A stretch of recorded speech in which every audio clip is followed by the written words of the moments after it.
This episode is brought to you by Tegus, the future of investment research. If you follow my newsletters, you know that Tegus is one of the things I use most often. Almost every post I have has some clip from an expert call or some quote from a management transcript that I've got off BMSEC that, it's because of Tegus that I've got access to all of that. It's revolutionized how I get up to speed on new industries and companies. I've been a happy subscriber of it for over 3 years now. And I tell you, I use probably every day I'm logging on to Tegus to look at an expert call transcript. And I certainly know, my BMSEC, I'm glad that it's unlimited because I am looking at BMSEC all the time. I'm looking at my Google Chrome right now and I have 30 tabs open and I'd say 18 of them are from BMSEC. So between Tegus and BMSEC, I am a very devoted user here. Look, it's one platform where you can dive into expert call transcripts, management checks, panel calls, and detailed financial data. No more fragmented data sources or endless searching. Tegus brings everything together, giving you a crystal clear view of the industries and companies that matter most. If you're ready to supercharge your research, visit tegus.com/value. That's tegus.com/value. Trust me, once you've experienced Tegus, you won't go back to your old way of doing research. All right. Hello and welcome to the Yet Another Value podcast. I'm your host, Andrew Walker. If you like this podcast, it would mean a lot if you could rate, subscribe, review wherever you're watching or listening to it. With me today, I'm happy to have on, I think it's for the fourth time. It might even be the fifth time at this point. But one of the people's favorite guests, my friend and the founder of Marathon, Mario Cibelli. Mario, how's it going? Hey, all right. It's our fourth time. Fourth time. I wasn't sure if we did a double dipping on Uber or not, but look, before we hop into it, I'm really excited for today's podcast. But before we get there, a quick disclaimer to remind everyone that nothing on this podcast is investing advice. Please consult a financial advisor, do your own work, all that type of stuff. Mario, let's just jump into it. The company today is Remitly. The ticker there is RELY. I'm excited because I think I've had 12 different people give me inbounds on this one after I said you were coming on. There was a little bit of Twitter debate on it. So let's just go in. What is Remitly and why are they so interesting? Yeah, Remitly is, it's a pretty simple business. It's international money transfer. So kind of think MoneyGram, Western Union, RIA, a couple of the brands. There's a digital one called World Remit out there. A lot of people know Wise PLC. And those are not all addressing the same kind of market. But, classically think of Western Union, the big yellow sign in front of a store, pay in with cash, pay out with cash, presence pretty much everywhere, every urban area, everywhere, all around the world. So these global networks have existed for a long time, and they tend to be small send amounts. You're generally talking about developed nations sending money back home to developing nations. And so it's been around for an awfully long time, and Remitly is essentially the digital version of Western Union. Perfect. I guess a lot of things to talk about here, but let me start with a high-level view. You gave an overview of the business, but obviously we're investing in the stock market. The stock market is competitive, a very competitive place. I just want to start with, I know you do a lot of deep work. What do you think you're seeing in this company that the market is missing that makes this kind of a alpha opportunity? I'm not exactly sure what the market's thinking. I don't think it's probably thinking what I'm thinking about what the business could evolve to. I think they got a really good shot at kind of being the booking.com of the digital remittance space. And I actually think it's a really good shot. The last one we talked about was Xometry, which, is a little bit of a moonshot, but I think super interesting. And they just had a great quarter, and the share price was initially beat up, but they had a really good quarter that surprised people. This I put in a different category. I have a more of a enthusiastic, aggressive view that Remitly probably already has won the digital remittance space, and is extremely well positioned, kind of longer term. So I think it's very, very likely that this is going to be winner take all, winner take most market, for a couple different reasons. And I don't think anyone is nearly well positioned as these guys. And there's a lot of dynamics in that, including a legacy base of competitors that for a variety of different reasons are not going to respond too well to this transformation of the business into kind of a more digital format. So I think ultimately you're going to be looking at a business that where scale really matters. Whoever's got the most scale, whoever's the biggest, is likely going to do the best, and there's lots of kind of benefits that flow out from that scale. But I think of I think of like Amazon e-commerce. I think of DraftKings and FanDuel. I think of Booking.com. I think of a lot of other businesses, that I follow for a very long time. I think some of the dynamics that are present here, present in some of those companies and industries is present here. So essentially, I think you have a digital service business. It's in the process of transforming, from a kind of a legacy model into a digital model. But you don't have the supply side constraints that, say, an Uber has, or an Airbnb or Booking has. Arguably, there's some supply constraints around the relationships you have with banking. The banks on the other side, these direct banking connections that I can get into later that are pretty important. So it's essentially it's going to be a digital service business with lots of scale. The customers, the service is it's cheaper. The take rate from Western Union to Remitly, they're significantly different. A decade ago, Western Union's take rate, the revenue over the gross send amount, was above 5%. 10 years later or so, Western Union is now below 4%, 3 and change, like 3.8, 3.7, something like that. So that's a better deal for all the remittance senders, all over the world. The take rate on Remitly right now is about 2.3%, roughly like that. So it's a cheaper service. It's a better service. It doesn't require standing in line. It doesn't require cash like the traditional model did. So it's a cheaper, better, faster service with, importantly, low switching costs. It's not like having a bank account or your brokerage account somewhere like that, or some other kind of maybe financial relationship.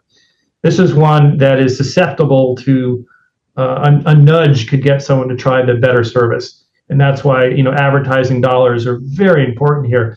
Having that scale in advertising, and this is really what got me like a month or two ago, really thinking about Booking.com, just the sheer amount of money they spend over time, how much it's grown, and they've used that as a competitive weapon. I think those dynamics are present here with digital remittances.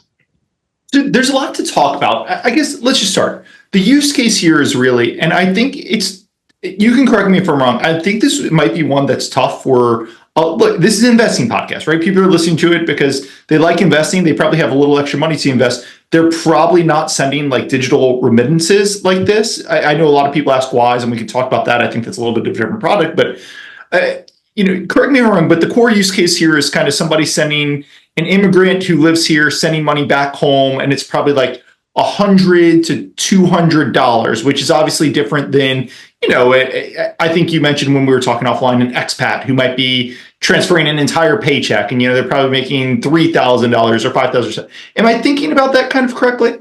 Yeah, no, that's exactly right. The three biggest corridors are U.S. to Mexico, U.S. to Philippines, and U.S. to India. The average send amount on the Remitly system, at time of IPO was around $400. It's probably not that much change. Take rate, at 2 something percent, it's probably $9 of revenue per transaction. There's a fee, or sometimes there's not a fee, but there's certainly a spread. So FX spread, kind of wholesale buy and then retailing that spread to the client plus a fee kind of would equal the revenue. So, it's about $9 in revenue per transaction or something like that. Yeah, and it's a hardworking immigrant that came from somewhere else that's here, that's sending money back home to the family. It's, it's to pay the bills, right? So the inflation to some extent does have an impact on what someone can send back home, but the money's being sent home to pay bills, to pay rent, to pay utilities, to pay your mobile phone, for medical expenses, all sorts of things like that. Back home to family, it's critically important. So it's going to ebb and flow a bit, but it's not like, buying a pair of sneakers or clothing or apparel or anything like that. It's more, if it's most often a necessity on the receive side. If I think back to 20, 30 years ago, right, when I heard this product, the first thing I thought of was Western Union and MoneyGram, right, where you'd go into the store and you'd send it and they'd charge, I think, I remember when I was a kid, like it was like a flat $25 fee or something. And, on $250 or $500, that would really add up. I guess Remitly's charging, you said just under 3%, which is under Western Union, significantly under what the Western Union rate, but that's still a money transfer. And I think the first bear case I hear from a lot of people is, they're just moving money, right? They're taking $100 on one screen and transferring it to another screen. Sure, it's between banks and it's international, but why should fees be this high for this business?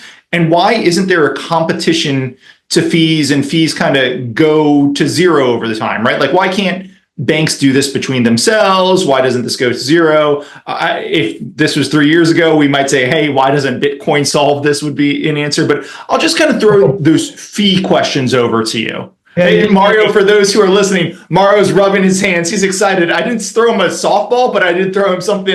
I threw him a fastball right over the middle to hit at this one. You gave me a lot to unpack. That's why I'm kind of going like this. Like I'll kind of have to take them one at a time. For starters, Remitly is well below 3%. It's like 2.3%, and I think that's low relative to the industry.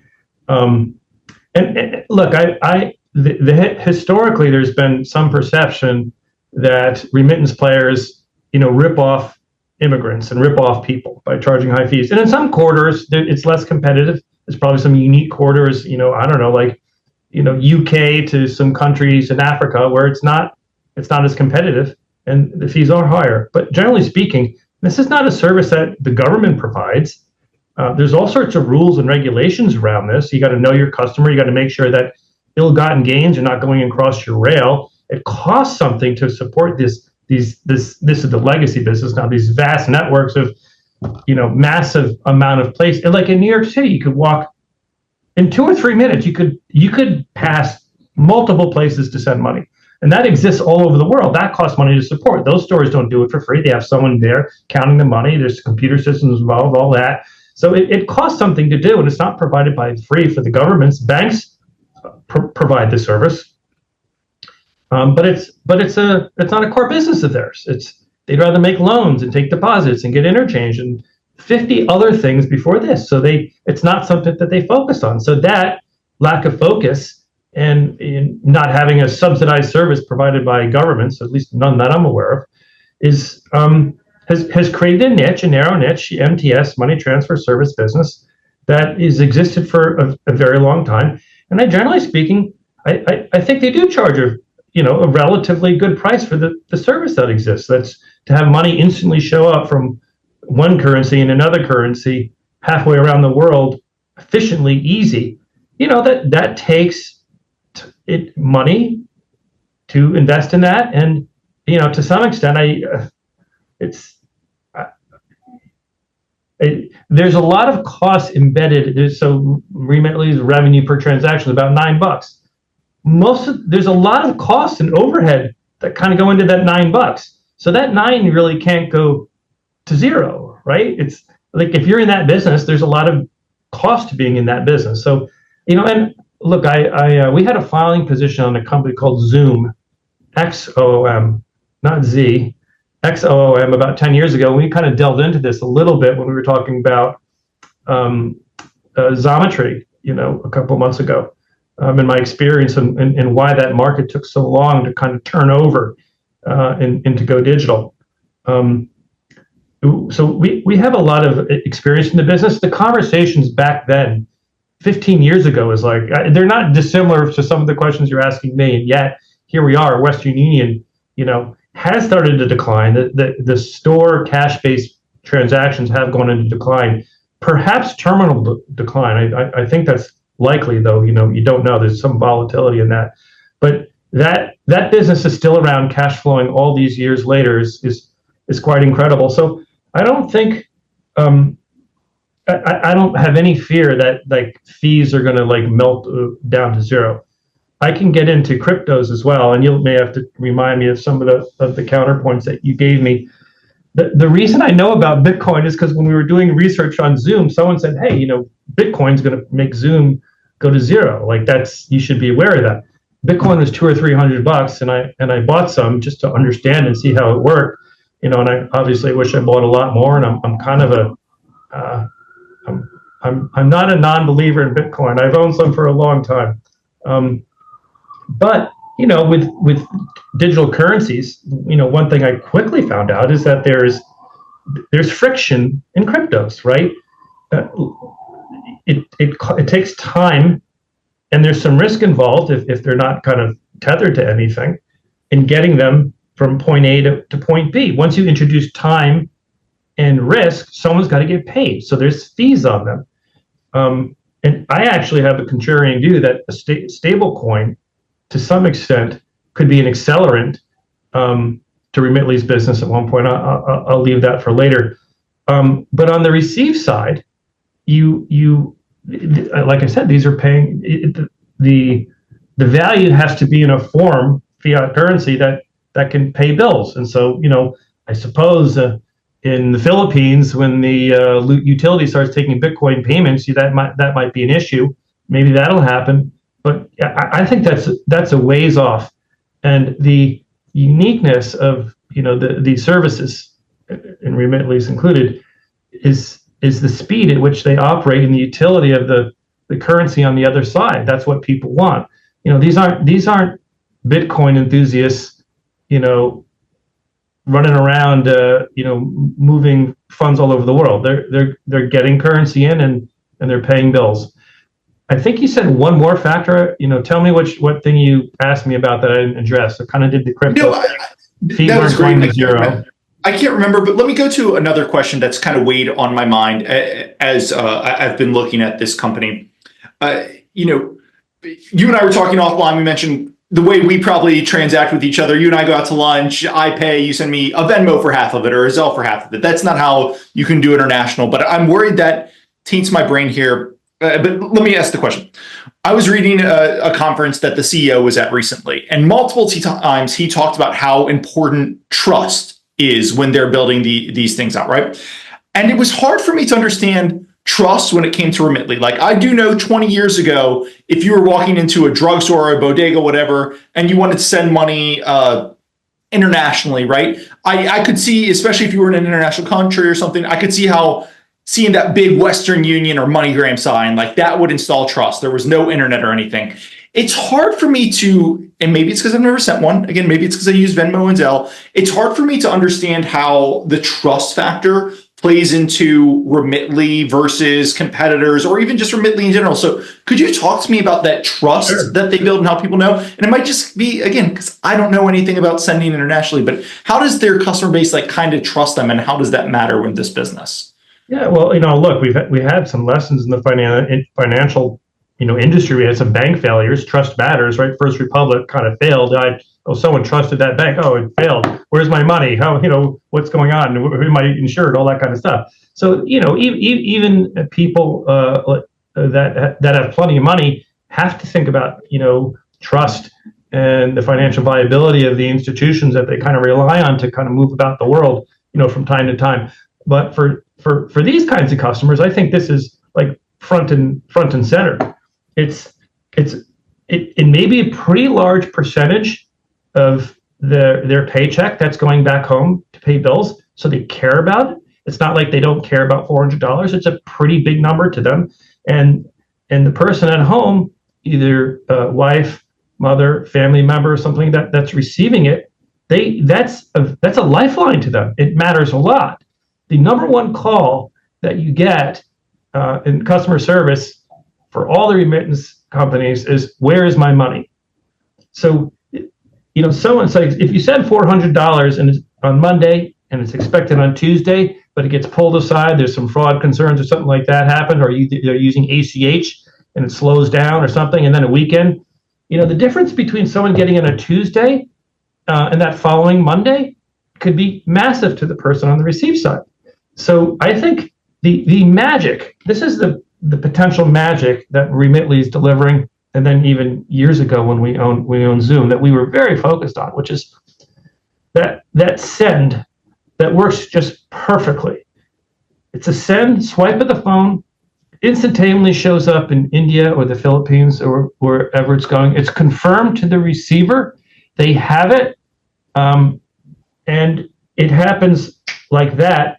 And it just gives that person one less thing that they have to worry about, that they might have had one bad experience once with Western Union or Remitly or Zoom or anyone, right? Some transactions kind of just get pulled out. There is a fraud component here that's very, very kind of important to the digitization of this business, that is completely different than legacy providers. But when you have that magical experience, yeah, you're going to be price sensitive kind of on additional transactions. But if that works really well, that is just one headache, one hassle on a large, important amount of money, a lifeline sent back to home that matters. So price matters here, but it's not like how you and I move money around. It's completely different. And it's very different than Wise as well. Wise is doing big send amounts, 3,000 pound movements from expats that are kind of living in Spain but are UK residents and moving their money around like that. This is completely different than all that. This episode is brought to you by Tegus, the future of investment research. Look, if you've been reading my newsletters, you know how often I rely on Tegus for my research. I probably read 1 or 2 expert calls a day, probably average 7 a week off of Tegus. They've got the largest transcript library in the world with over 75% of the private market transcripts. Whether you're curious about AI, biotech, or any niche market, Tegus has the insights you need. What sets Tegus apart is its all-in-one platform. It's packed with expert call transcripts, management checks, panel calls, and in-depth financial data. No more jumping between different services or piecing together fragmented data. With Tegus, everything is right at your fingertips. The best part? The insights you get are from the very people shaping the industries you're interested in. You'll find perspective from insiders and executives that you can't get anywhere else. To see Tegus in action and understand why it's one of my go-to resources, visit tegus.com/value. That's TEGUS.com/value. Trust me, once you try Tegus, you'll never look back. So I'm going to come back to Wise in a second, but you said this is complex. There was a quote from the CEO at a recent conference where he said, it's easy to overlook how complex digital disbursement is to do the right way. It's much different than domestic, where you can kind of plug into one local payment rail. I mean, that's the Venmo example I was talking about. Could you just talk to me a little bit about why aren't there, this company is growing. I want to talk about growth, returns on capital, and everything in a second. But they say, hey, we're getting 6x our customer acquisition costs in terms of lifetime spend. They're growing 30% year over year. I mean, those are pretty attractive characteristics. Why aren't you and why isn't every person who's in finance who can spin something up, why aren't they trying to recreate this network? Like, what is so difficult about doing that US to India railway? It can't just be back office, right? Like, I'm trying to drive into, I know they'll do cash where the receiver is, the FX, all that. Like, why is it so complex to do digital disbursement the right way? I don't know that it's terribly complex. I mean, how complex is it for, to set up a website that can, book inventory in a hotel room when you go on vacation?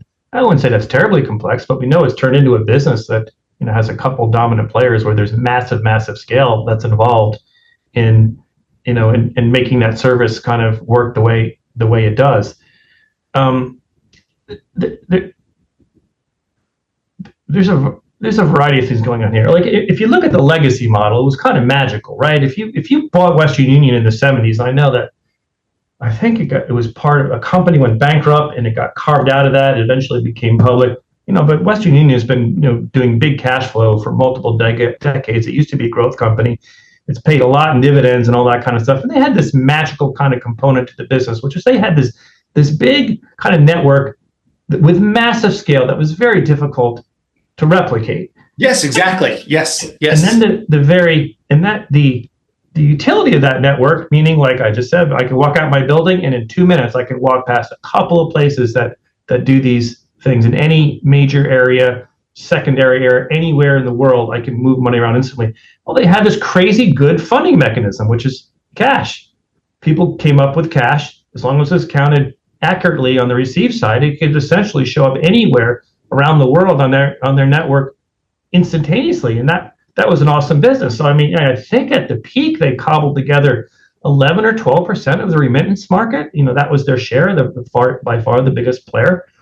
And I think that's starting to fraction now with the digital kind of market. But I could ask the same question then. Well, what made Western Union have such a high market share? Couldn't anyone do this? Like, you could, and there are secondary players, but to do it at scale and do it at that size with maximum amount of utility is not it's not an easy thing to set up. Same thing is true of Remitly. It's not a super easy thing to set up. Now the points of pain in the digital model are very different than in the legacy model. One of which is fraud.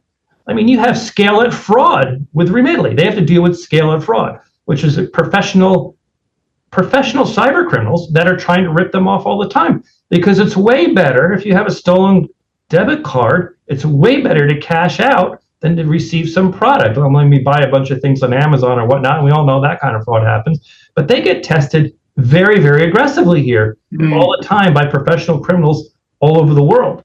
And that's a completely different thing than the legacy model. Now, you can't just roll into that and do that super easily. And then the other thing are all these, they have enough volume now where instead of going through intermediaries, they're going directly to the banks in Italy, the banks in the Philippines, the banks in Mexico, saying, hey, we're sending you a lot of money through this intermediary. Let's have a direct connection. Let's start dealing with that way. It has this very interesting effect of making the product better for a variety of ways, and also has a profound effect on their working capital and funding needs in a very positive way. And they've been building up to this scale for an awfully long time. We met with Remitly when it was a private company, probably 12 years ago. They are now the company to beat. Zoom was at that time. It got bought by PayPal, and the entrepreneur wasn't involved anymore. And PayPal did what it did with many companies and kind of ran it into the ground to a certain extent. It exists still, but Remitly took that pole position. So I mean, I'd say it's like without getting into too much detail, it's like a lot of different businesses. It's more complex when you kind of when you look underneath the hood. This is actually, so the two things there are the things that I was trying to hit at that hadn't clicked for me till you said them. But one of them was fraud, because I was just kind of thinking about fraud like, oh, you've got to stop the Russian oligarchs from money laundering illegal money, or, you've got to stop basically that sort of stuff. I hadn't thought about digital fraud where, hey, if somebody's got 100 Amex gift cards that they've stolen from Walgreens or something, right? Or as you said, fake debit cards, whatever it is, you've got to be able to stop them, because if that goes through and they're taking out cash on the back end, that is cash you're never going to get back, right? And this is a 2% margin business, or they're charging 2.6% fees. So if every transaction is $100, you're charging $260. If one $100 transaction goes through, that cancels out, what is it, like 50 of the 100%. And it hadn't clicked for me that, and maybe it's because I'm not a fraudster, I hope, fingers crossed, but it hadn't clicked for me that so much of this business is going to be stopping people from trying to take money that they didn't have and send it across. I had more thought about it from the tax KYC angle. And again, that might be because I generally deal with slightly bigger dollar figures and people are, a bank, a $10,000 transaction, they're more worried about KYC, money laundering, tax reporting than they are this person stole the $10,000 in cash or something. There's a constant game of cat and mouse between the professional criminals and the Remitlys of the world. And it does, and then again, this has a very profound effect on the quality of the service, which is most of the fraud occurs with first sends. Second and third sends, not as much, right? Because that's a known customer. You know who they are, and there's been no problems. It's those initial sends. Now everyone's out trying to acquire customers, right? And they're spending aggressively to do so, including Remitly. Well, a lot of times, this is, people will not get this right. If you look at look at the various providers who's offering the lowest cost, typically it's the person with the lowest fraud controls. And what they're doing is throttling back the speed of the service and showing a low price. But then you got two completely different services. I got Remitly offering instantaneous service, and I have the other one offering a multi-day service, or even longer potentially if there's a weekend involved, and offering a lower price. Now, you really can't compare. That's comparing apples and oranges. But the real kind of tension is you want to give that really good first swipe, perfect experience to as many people as you can on the initial sends. This is where the fraudsters come in. So I don't know this number. Remitly won't give it to me, and even Zoom wouldn't give it to me back then. But what percentage, if there's 1,000 new customers this week, what percentage of them are getting your best gold-plated, instantaneous movement of money globally around the world? My instinct is that Remitly is doing a better job of that than anyone else, and the legacy companies who are much less experienced, in this kind of thing, the tech-focused companies are just going to do better than that. They may be doing an order of magnitude less on that, and then it has these huge effects on LTVs, customer retention, all that kind of stuff that gets into, well, can Remitly, and I believe this is the case, can Remitly justify a much more aggressive customer acquisition cost spend than the next person, even though they're showing a lower price? So there, and again, that's another like peel back the layers, kind of look at the complexity here. If MoneyGram is giving 20% of their new customers in a digital environment that best service, and Remitly is doing that at 60%, well, you could drive a truck through that, and you could, and you do that at scale, like you could see, well, there's a massive difference. So I know Remitly is outperforming on some of these metrics. I don't know how much. If MoneyGram's giving their first 20% of their first customers instantaneous, and Remitly's doing 60% instantaneous, I agree that's a big difference. But if you think this is a customer lifetime business, right, and the average customer is going to do, Remitly has a slide, I can't remember off the top of my head, but showing that people from 2020 are still sending if the average customer is going to be doing 5, 10, dozens of transactions with you, does that first transaction being instantaneous really drive that much value? If I come to you and I'm Western Union, and I understand their fees are higher, but if I say, hey, Remitly charges 2.6% and it's going to be instantaneous, we charge 2%, but your first one is not instantaneous because we need to do a lot of fraud checks and stuff, but then everyone after that is. I don't mean to laugh at you, but that's a more complicated advertising message, right? You don't even have to advertise that, right? You just say, hey, send with us with 2%, and then when they send it, the companies try all sorts of promotions. First send is free, but it's slow. Yep. I didn't really say that, but yeah, but you're Remitly on their website has first send is no fees on your first send. I was looking at their website earlier. There's a variety of promotions you can kind of do to try to increase the retention of customers and give them a really good experience. But they're starting to add some serious scale. Their growth and send volume this year is greater than Zoom was doing in 2016. So they're growing in excess of a 2016 Zoom like every year now, which is kind of good. And this is a scale business, so they're going to be like $1 billion of gross profit soon. That gives them a lot of room to invest in the product, to make it better, to advertise. The industry, generally speaking, this was true at Zoom too, justifies their paybacks on a 5-year lifetime value. Yep. Customers stay for longer than 5 years. And then can they bend the curve on retention as they make the product better? One of the interesting thing is that the product gets better and faster and more robust with these direct connections with the banks. That has an impact on everyone. It is a game of inches. It's like they're doing 25 different things better than the next guy. And I will say one of the really interesting dynamics here is that the competitors, you analyze each competitor, the legacy competitors, they're just not going to be able to respond. They're going to respond like the legacy competitors of Netflix, the legacy competitors of Booking.com and Expedia. You can kind of just go the list. MoneyGram went private, so they have a bunch of debt. They went private with Madison Dearborn.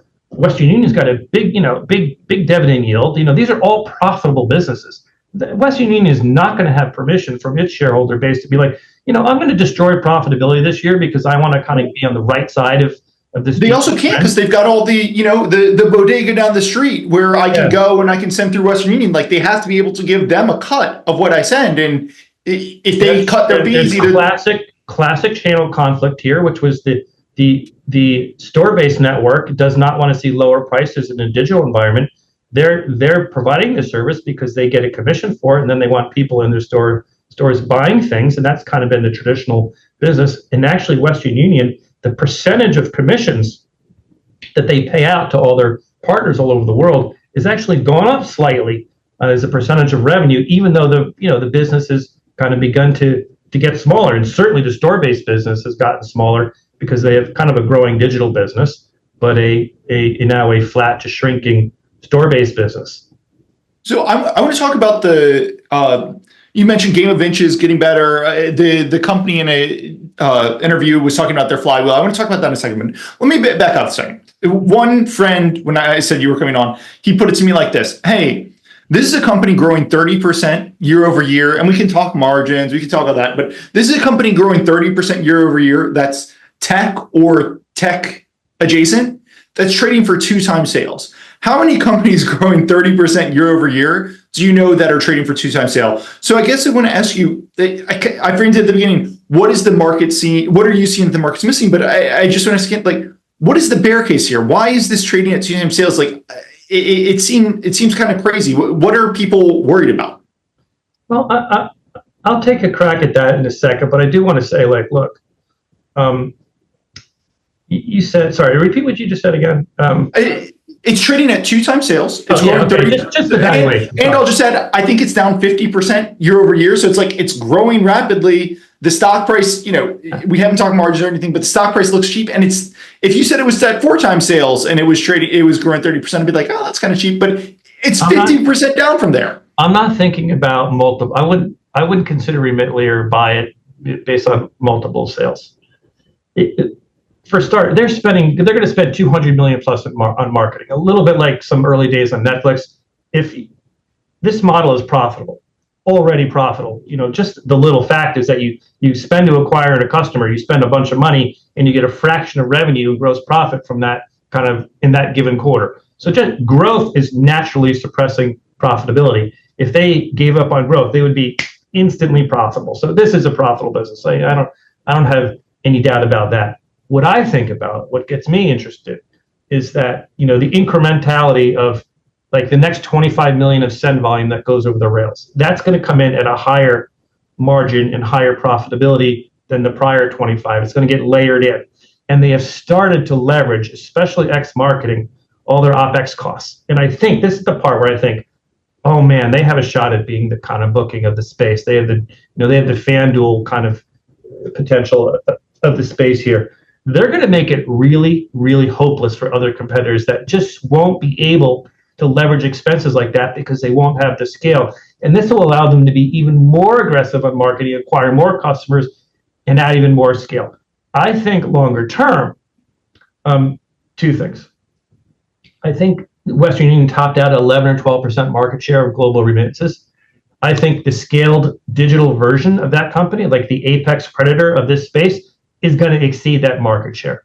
So someone, probably Remitly, maybe someone else, is going to accumulate mid-teens, high teens percentage of the global remittance market. I believe that's, and there's lots of, right, that is shouldn't be an aggressive thing to say. Lots of digital transformations produced higher market shares in a digital environment. I don't think I'm going on limbs saying that. Secondly, I think Western Union's GAAP operating income margin probably topped out in the low 20s. Currently, it's probably 19% or something like that. The CEO, Matt Oppenheimer, has made a couple comments that he thinks ultimately he's looking at a margin that exceeds that. And I think that's probably on the table here. There will be a question of, like, again, they could be profitable right now. Like, they may not show all their teeth on profitability at the same time. But when you have your boot on the neck of the competition, do I want you to do that? Like, no, I don't want you to do that. I want you to keep growing. I want you to demonstrate some discipline. I want you to show me scale. And they have the past 2 quarters on an operating basis that they're starting to show that. And I will say that, we bought the company in the depths of 21 or maybe early 22. It came public at like, I think $43. It got down to like $7 or $8, and we started buying it. And I had this experience with the industry, and we talked to them some, and it went to mid to high 20s. And rare for us, we completely exited the position. Usually, I'm not super good at that, but I did in this case. And now we're back down to like the kind of low teens. And we just in the past couple of months, we've been very aggressive. We spent a lot of time on it.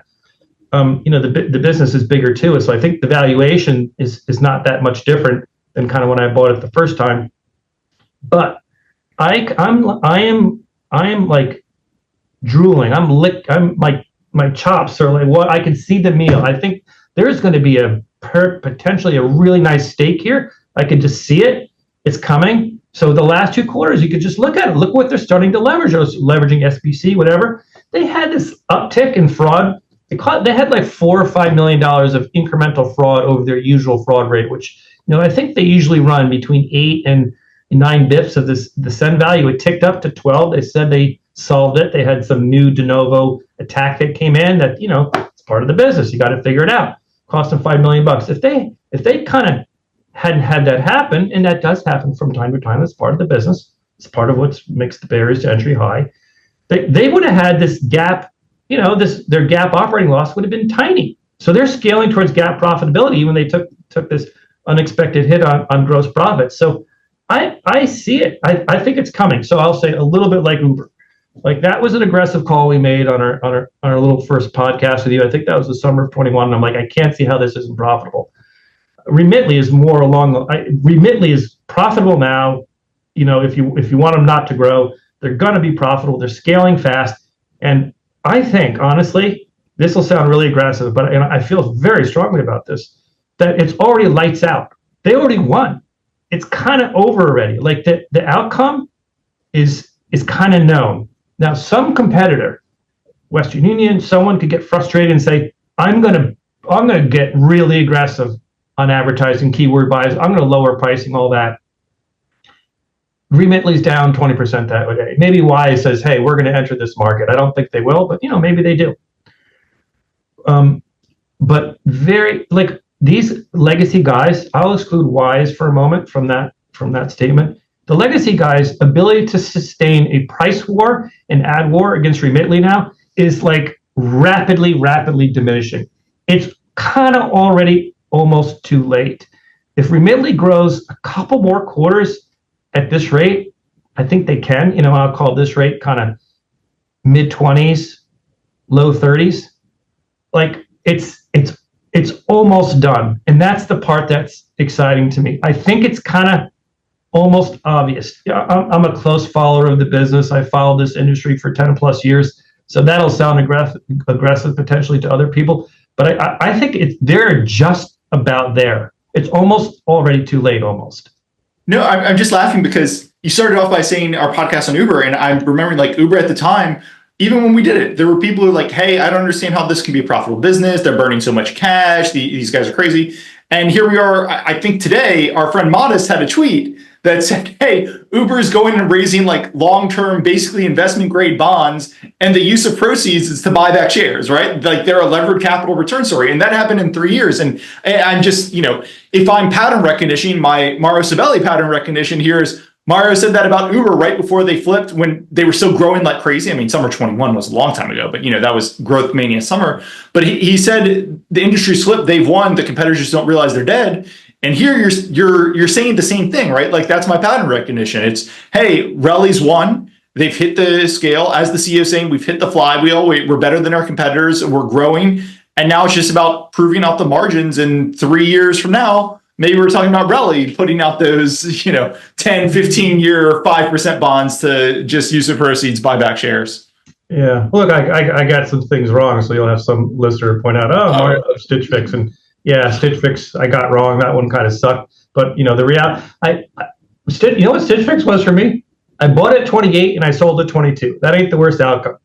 My big mistake was like not selling the shares, after they went from, 28 to 30 to 40 to 50 to 100, something like that, and that was a mistake. I make some mistakes, but, I'm not backing down on this one. This company has an unbelievable opportunity. They're going to be putting on so much scale that it's just going to be, I think it's going to be terribly difficult to compete with them. And, like timestamp that.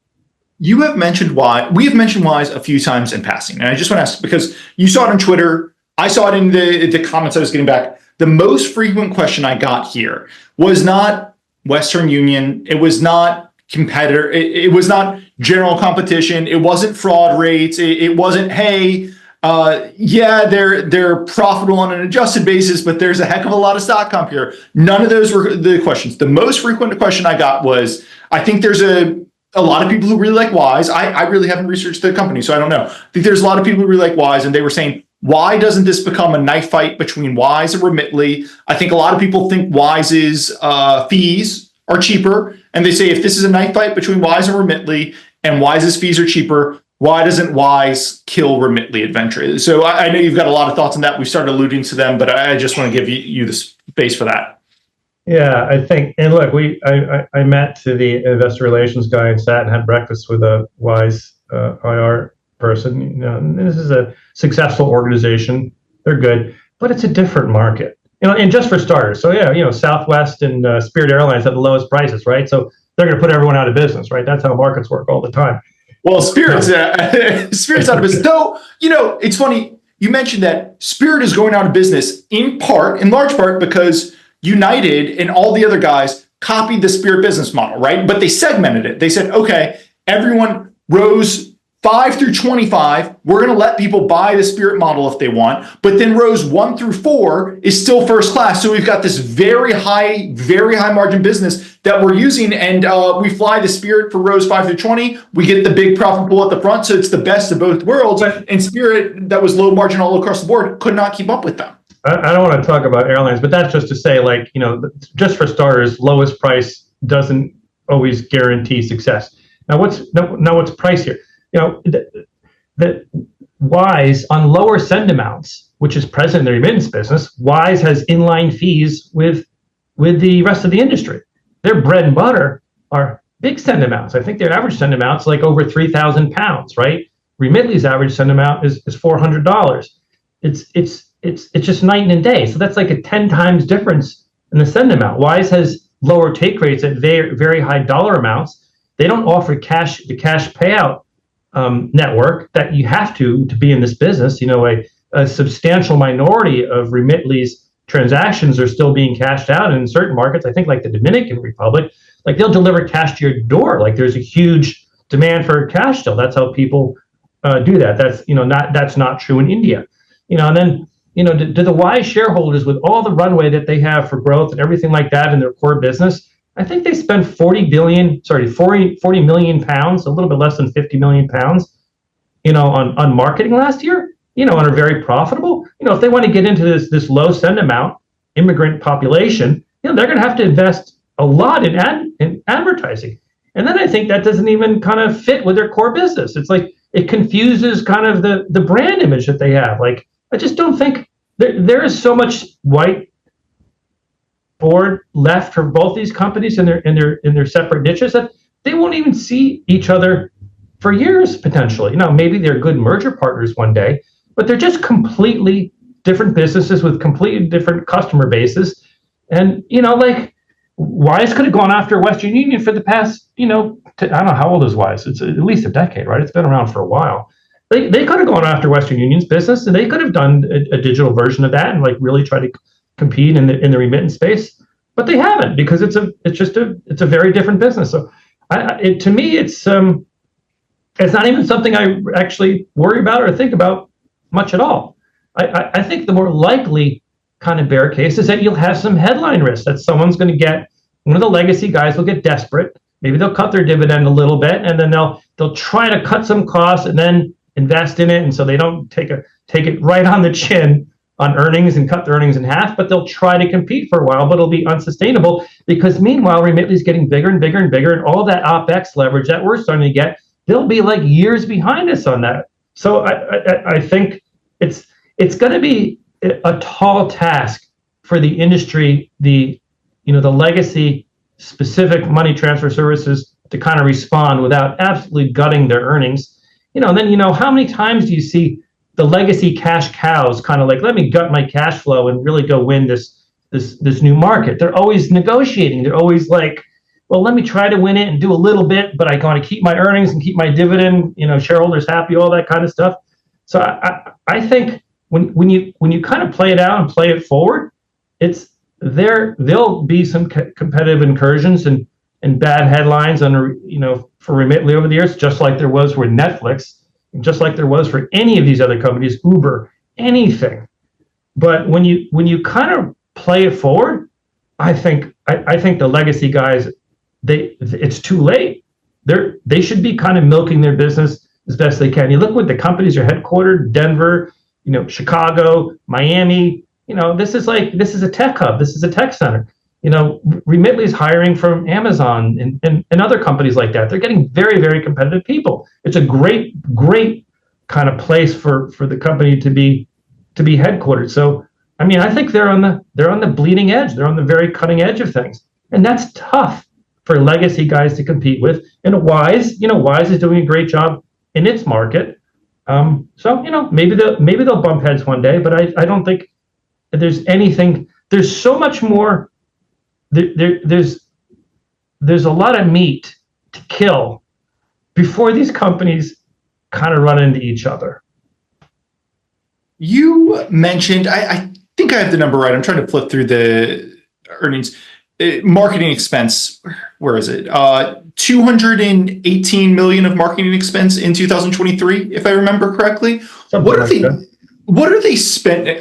Sorry, it's not if I remember correctly. I managed to find the slide in time. It was 218 million of marketing expenses. What are they spending all this marketing expense on? You're paying the gatekeepers. You're paying Meta, and you're paying Google, right? You're doing that. So it's all digital advertisements. And I've never seen one, but as you get more scale, you could kind of be, let me put an outdoor billboard up. I'll do some radio in given markets. I'll sponsor this. I'll sponsor that. I'll sponsor the Caribbean Day Parade or all that kind of stuff. Anything like that. One of the interesting things is that we're Remitly spending more than Western Union at half its send volume. Yep. Right. It's kind of interesting, right? That's pretty aggressive, and it makes sense in these markets. This is a market that's getting in the process of getting tipped over. People aren't going to kick back and be like, it's tipping my way. Let me be super profitable and grow at 12%. No, they're going to be more aggressive than that. It's a more competitive place. I have a better service. It's cheaper. It's faster. When I get that magical first send, people get really pumped, and they're never going back to a store. I'm going to accelerate that. I'm going to spend a lot of money, invest a lot of money with Google and Meta and whoever. Are there anyone else? How else do you acquire digital customers? That covers like 80% of it or something like that. And you accelerate all that. Now the magic is they're starting to get leverage on that. They're going to be able to justify spend that no one else can. And I want Remitly to be spending $500 million on ad spend soon, not marketing, ad spend, because that means that they're going to be able to justify it. No one else is going to become remotely close to justify it. And they're going to be taking all the oxygen out of the room. They're going to be like, everyone else is going to be gasping for air, and they're going to add scale and scale and scale. And I've just described Booking. Booking.com 15 years ago spent a fraction of what it's spending today on ad spend, and its percentage that it spends, the ad spend over revenue has gone up significantly, but their operating margins have gone up way more than that, and that's a beautiful thing. And they're essentially boxing everyone out. And I think that could happen here. I think that is you're predicting the future. You're trying to see around the corner, so that's tough. But I'm like, it's not like 1 in 100. It's not like 1 in 10. I think these guys have a pretty damn good shot at goal at having some kind of outcome like that. And yeah, like if some crazy kind of billionaire wants to, like, hey, I want to be in this business suddenly and come in and try to spend a bunch of money to do it, that could happen. But you can kind of say that about anything, right? The nice thing about the billionaire is, because it takes time to acquire these customers, if you wouldn't spend $1 billion in marketing next year, right? So you 3x what Remitly is going to spend. It's still, you need to acquire customers when they're ready to send cash, right? So any new immigrants that come, any people who are already on the Remitly system, it's going to be very slow going. Yeah, you're going to destroy Remitly's margins in customer acquisition for next year, but it's still going to be very slow going. I guess the other thing, you mentioned sponsoring the local parade or radio ads. Like, one thing that is interesting to me with internet businesses when they hit scale, and I've thought about this with DraftKings a little bit, is, as you said, the best way to acquire customers is Google, Facebook, Meta, whatever. But if you're a startup, you probably can't afford a TV buy. And I've thought about this for DraftKings because DraftKings partners with ESPN, right? They do segments. DraftKings sponsors this segment and stuff. Like if you're a startup betting site, you could start up a local betting site in Rhode Island or pick your state, but you can't go get that sponsorship with ESPN. So, in that way, scale begets scale, and it kind of crowds out new entrants because you've got this really interesting advertising customer acquisition tool that they simply don't have. That's not to say Google and Facebook, like those are your best. Obviously, those get you people direct. But that type of, hey, go make this bet on DraftKings, the ESPN special, bet on Boston and Philly tonight. You don't have that if you're a small guy. And with Remitly, as you said, sponsoring the local radio station. I could see a lot of these, and not to stereotype, but a lot of the immigrants who are working in, a DoorDash type job, and they're hearing radio stations when they come in and out of the restaurants they're working in. I could see a radio station ad saying, transfer your next transfer with Remitly. Like Remitly can afford that, and your local startup cannot. So I rambled a lot there. I'll let you throw any comments or anything that I'm kind of softballing some thoughts here to you. Yeah. This, I'm not going to be convinced otherwise. This is a scale business. It's a service business. There's not like a supply side constraint to it. So it's pure service. It's in the process of transforming digitally. So it really is going to be scale, scale, scale, scale, scale. I remember Reed Hastings telling me 20 years ago, he's like, we're not going to have a competitive advantage. It's only going to be scale. We're going to be the biggest buyer over the globe in every relevant country in size. We'll be buying more content than anyone else. And that's going to be our, that's going to be our barrier to entry. And, lo and behold, it's kind of true. And all the legacy guys are still struggling to figure out how to kind of compete with their scale. Hey. Same thing happening here. This business, it's a game of inches. There's going to be a lot of things you got to get right. There's a lot of complicated things under the hood, but like the scale player they're going to be nasty. They're going to be vicious. They're going to be so hard to compete with. And so there's some other dynamics here, I would say that I like, which are very important, which, we only have, I always go over your hour, and so.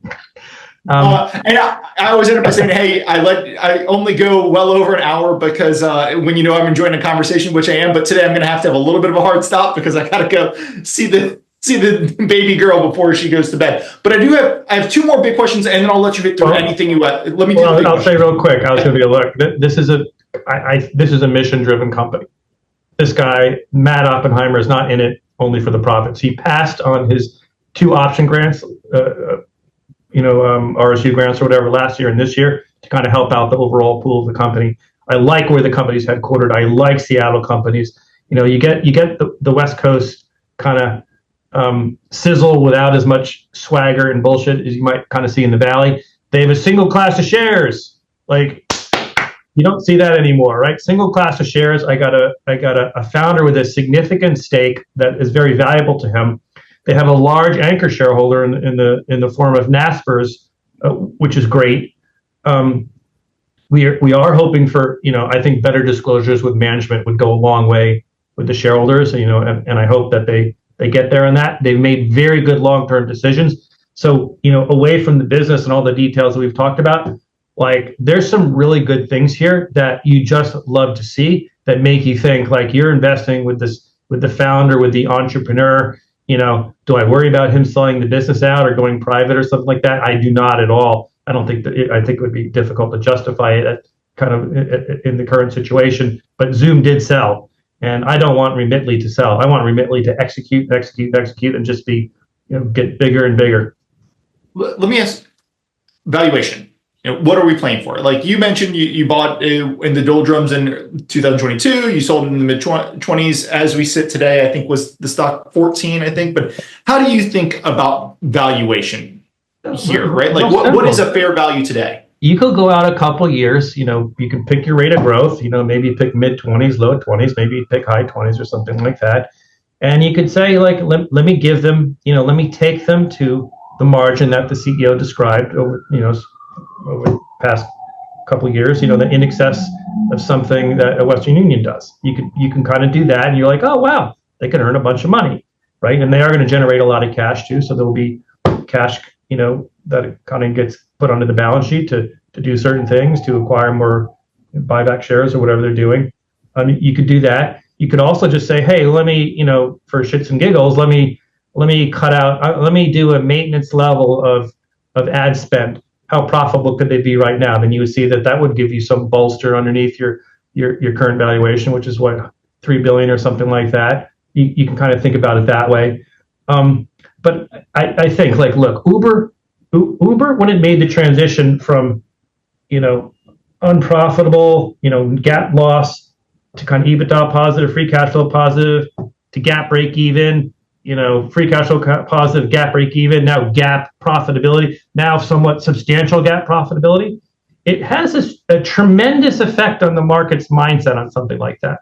And I believe that I can't see how Remitly, the only way that they don't do this, they're going to grow faster than I think, and they're just going to step on the accelerator and kind of throttle back profitability for more growth and kind of I might model. I don't think, I think they're going to be disciplined and show both, but they're going to make that transition. Now, when you make that transition and you're still growing and you're taking share and you're considered kind of the disruptor, du jour, you're going to get likely, I don't know what the environment's going to be a couple of years from now, you're likely going to get a pretty nice valuation. People like those kinds of businesses. And I think that's what we're looking at with Remitly. So in all those scenarios that I just described, there's plenty of room for nice RIRs without me being so specific on how to get your target price. No, I hear you, but let me propose a different way. I mean, I mentioned again, my favorite question I got was somebody who said, hey, tech adjacent and forget margins, all that. This is a business that's growing 30% year over year, and they're trading for 2x sales. Like, what tech or tech adjacent business does that? But I guess just another way to frame it, right? So let's use 2x sales. And we've said a few times that Western Union was kind of running 20% operating margins. You think they can beat Western Union in the long run, right? So if I told you, hey, 20% operating margin 0.2 times 2, that's 8x. If I told you, hey, I think we're buying a 20% plus grower for multi-years on end at 8x normalized operating profit, does that math, does that sound crazy to you? Where would you push back on that? No, I wouldn't necessarily. I wouldn't necessarily push back on that. I think you're thinking about some of that would encapsulate some of the numbers that kind of I'm thinking about. All right. Let me turn to one last question, and then I do want to let you, because there's several other angles I think you want to talk about that we haven't hit, but let me turn to one last question. I've asked you a lot here. I've asked you, what do you think the market's missing? The most frequent question we got on Twitter, and I got it separately, was on number one, whys by far, and then number two, why don't just kind of margins and price come down over time? I think we've addressed all of those, but I just want to ask you, you seem to be worried about different things in the market. What keeps you up at night the most when, again, you think you've grabbed another Netflix, you think you've grabbed another, what keeps you up the most at night with your investment in Remitly? The thing that chased us out of Zoom via M&A with PayPal was the slowdown in growth and customer acquisition. It just happened. 10 years ago, we were like, this is cheaper, it's faster, like, oh my God, like this is going to be a home run. And the growth rate kind of just kept declining, got to such low level that it became kind of a little bit of a value stock, and was acquired. And so, I think that's a risk that something disrupts kind of this tipping point that I think we've reached, or maybe we haven't quite reached it. So they start growing more slowly, and then that would challenge some of what I'm saying, because there's plenty of runway left for them. I would say, like, look, they're now, this fall will be the 5th year of accelerated growth. There was a COVID acceleration year, and we know there was risk in COVID acceleration, but I'd say this is the 5th year of growing at high rates. You would say at this point, this is a secular kind of win, and that the tipping point has been reached. And you actually can do some digging on some numbers with Western Union and a couple of the other ones.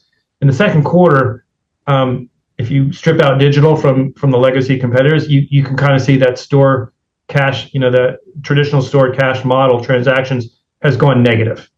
And, my instinct is that will continue, and we've reached a tipping point, and that the slowdown is not going to come this time. That slowdown in Zoom that was so disappointing, we're kind of 5 years into this, the 5th year of accelerated growth, kind of fall of 2020. think that's 5 years. Here we are in 2024, and they're still going at a fast rate. I would argue like it's the tipping point has been reached. We're never going back. Stores are not going to push back. The competitive pricing headline, we've talked about that. I think that's out there at one point. Someone targets this market. Maybe Amazon thinks it's a great market. So Amazon's coming, like something like that. I just don't think that will not be sustainable or realistic for most of the people that would kind of be the ones most likely to kind of make that. Here's a worry: investment and focus on non-core businesses, which like many entrepreneurs are like, oh, we have this great customer base. Is there anything else we could sell them?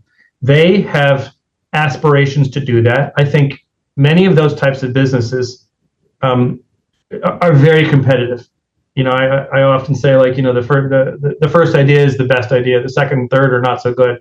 And I do think I worry a little bit about trying to sell other services to their customer base. This is circle that they're. So I think, I'm analyzing and excited about the core business, but I know entrepreneurs sometimes, they want to keep moving and always have a couple irons in the fire. I think they're going to be balanced around that. And they already made some changes there. A disaster would be like lots of money, lots of investment to suppress profitability. Don't break it out. Don't get to see me. So I don't get to see it. So I don't get to see the benefits of that scale that I'm absolutely, excited to see, have seen in the past 2 quarters and want to see a lot more of. That's the stuff that makes it absolutely hopeless for the competitors. The competitors see that and they're just like, oh my, like I am in between a rock and a hard place. I want them those competitors to keep seeing that. Dilution, stock-based comp, there's a fair amount here, but look, they're starting to leverage the OpEx line. And just like Uber, there was a lot of SBC there too.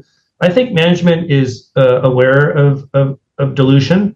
At high rates of growth, dilution can be acceptable. At low to modest rates of growth, as we found out with PayPal, that can be completely unacceptable and has to change. I think management is aware of this, and they've been leveraging SBC in the past 2 quarters. They've leveraged it very nicely year over year. So those would be my top potential worries, concerns. This episode is brought to you by Tegus, the future of investment research. Look, if you've been reading my newsletters, you know how often I rely on Tegus for my research. I probably read 1 or 2 expert calls a day, probably average 7 a week off of Tegus. They've got the largest transcript library in the world with over 75% of the private market transcripts. Whether you're curious about AI, biotech, or any niche market, Tegus has the insights you need. What sets Tegus apart is its all-in-one platform. It's packed with expert call transcripts, management checks, panel calls, and in-depth financial data. No more jumping between different services or piecing together fragmented data. With Tegus, everything is right at your fingertips. The best part? The insights you get are from the very people shaping the industries you're interested in. You'll find perspective from insiders and executives that you can't get anywhere else. To see Tegus in action and understand why it's one of my go-to resources, visit tegus.com/value. That's TEGUS.com/value. Trust me, once you try Tegus, you'll never look back. That's great. No, there was so much I wanted to say there, but we're running a little long, and I know there's other pieces of the business. So what have we not hit that you think we should have hit that investors who are looking at this company should be thinking about in your mind here? A couple of things. One is the direct connections, and now we had some experience of this with Zoom. Direct connections start to occur when I'm not going to use an intermediary to get to all the banks in India or Europe or Western Europe or whatever. I'm doing enough volume.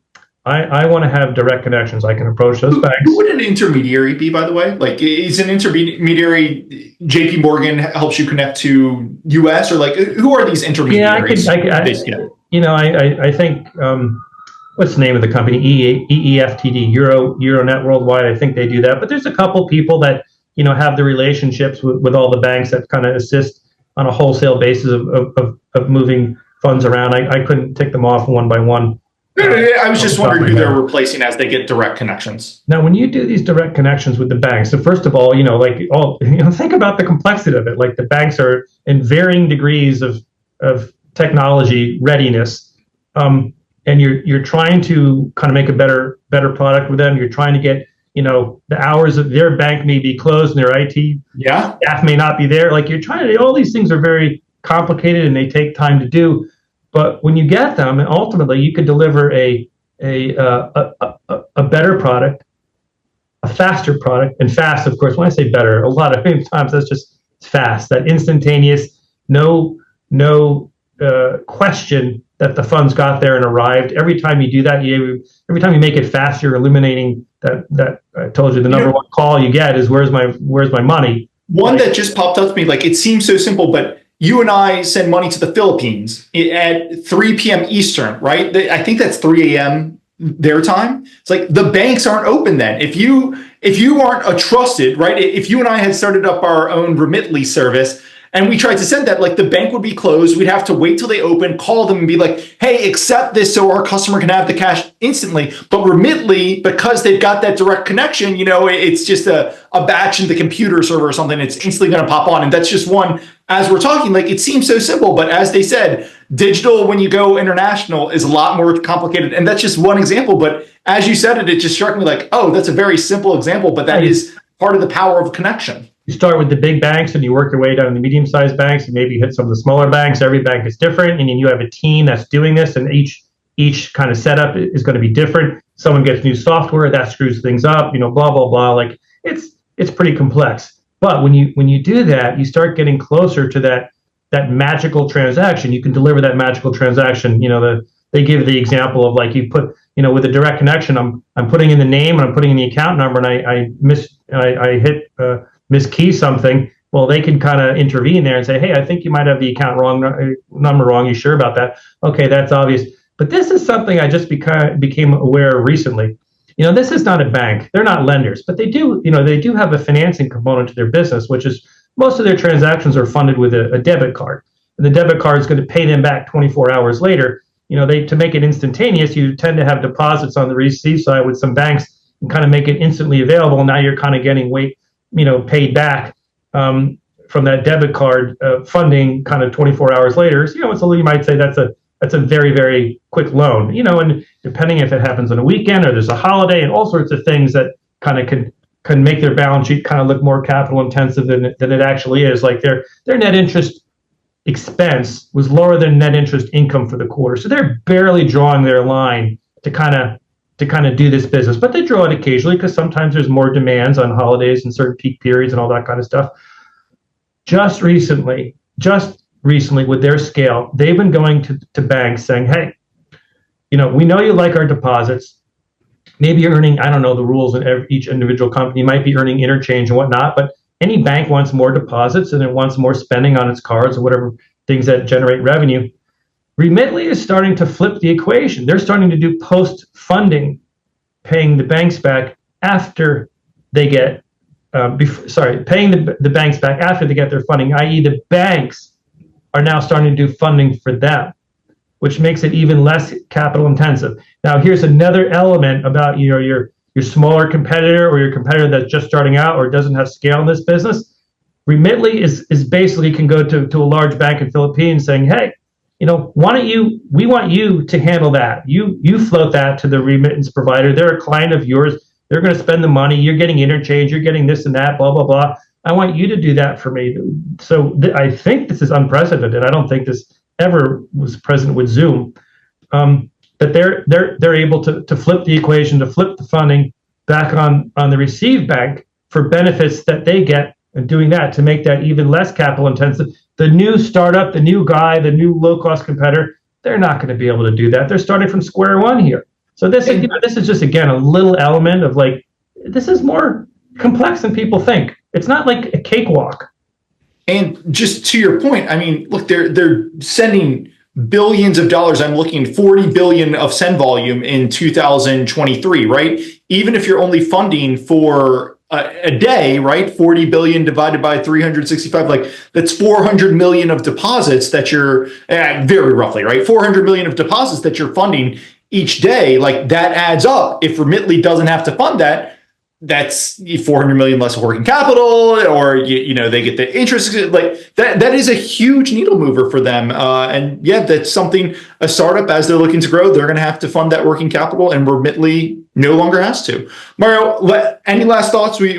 I said we wouldn't go too far over an hour, and we're starting to get well over an hour. Yeah, I'd say the last thing, I did this. The last time I did this, I did a little flywheel. That was an overused term for a period of time. But sometimes businesses have them. We did it for Elf. And Elf ended up being a home run. And I used to laugh. I was like, Elf, a beauty company, and now when I look at the stock price, I laugh at myself because my God, has that been a winner? Yeah. Well, sometimes I look at that and cry. But we had a good rescue there. We had to get pretty involved to help shape a very good outcome. So I can't complain. Yep. The CEO there just knocked it out of the park, and that's great. And I remember years ago we sent them a flywheel. And I've been kind of working on a flywheel for Remitly, and I kind of think that exists, which is, I told you right up front, this is a scale business, scale. Nothing's going to be more important than that. So increase scale. That gives them the ability to reinvest some and make the product better and faster. It's absolutely a thing, and every time they do a new direct connection, they're doing that more and more. That speed helps get you higher customer satisfaction and better retention. That plugs directly into higher LTVs and more competitive CACs. And, having that spend on the customer acquisition costs at scale will be a hard thing to do. It'll be hard for Remitly. It'll be even harder for other people. But that leads right into, the ability to create more room for increased marketing investment, which only leads to more scale. I think that's the treadmill this company is on. It's self-reinforcing. I think it's already here, so it's already happening. So again, that gets back to my comment. I think it's really theirs to lose at this point. Someone could make their stock go down with the wrong announcement or something like that. But doing real damage to these guys, it's got to be freaking hard, very hard. Mario, last question, and then I really got to go grab dinner for my wife. I do have to ask, because we're so talking about stable coins. Why isn't stable coins a giant risk? I think both you and the CEO also, he mentioned flywheel here, but both you and the CEO mentioned stable coins as more opportunity to risk them. Can you tell me why? Because that is one thing I kind of thought, if you can just if I could say, hey, send this stable coin to Mario, maybe that's a risk if we're going to a cashless society. Yeah, so I think we addressed cryptos before, so now we're talking about stablecoin. I think it's an accelerant to the business. Stablecoin to me offers the potential that what's so wonderful about the Western Union business, which is cash comes walking up to you. You have zero funding costs. It doesn't cost anything to take in that cash other than kind of paying the teller, right? And then you could have it appear somewhere else. I think stablecoin at scale with trusted providers of stablecoin, and do any exist kind of right now, like at scale, that are trustworthy? Probably not. But it essentially offers to replicate the attractiveness of the cash market, the cash in the traditional market. So essentially, could really alter for the better the funding, to make funding costs kind of go away. There are trends, and that's a little bit. I've cooked that up in my head. If someone wants to kind of challenge that and tell me, I'd love to hear it. But there are big trends that this company is riding, and that is the trend towards more and more individuals being banked. I understand in the Philippines that there was a huge shift away from cash over the past couple of years to being banked. So stored value cards and banks, that's more and more people are getting banked. There's higher population, more of them are getting banked. And that's a great trend to ride. And then the cashless payments are going down. That is a shrinking portion of it. So both of those things kind of create a bigger TAM for Remitly and help squeeze down its costs, because the cost of sending to stored value or a bank account is less than cash. So those are two wonderful trends on a growing population and growing remittance. Remittance tends to grow pretty much each and every year. That are just like winds in their sails, like a tailwind on their jet plane. I actually have a lot more questions, but Mario, I got to hop. We're getting late. This has been so fantastic. Mario, always one of the most prepared guests who comes on. I think one of the people's favorite guests. You are, it's early on Xometry, but so far you're 3 for 3 on just hitting it out of the park with pitches. So hopefully this makes 4 for 4, but this has been great. Thank you so much. And looking forward to having you on for the 5th time. Yeah, awesome. Thanks so much. I always enjoy our discussions, so it's good. A quick disclaimer: nothing on this podcast should be considered investment advice. Guests or the hosts may have positions in any of the stocks mentioned during this podcast. Please do your own work and consult a financial advisor. Thanks.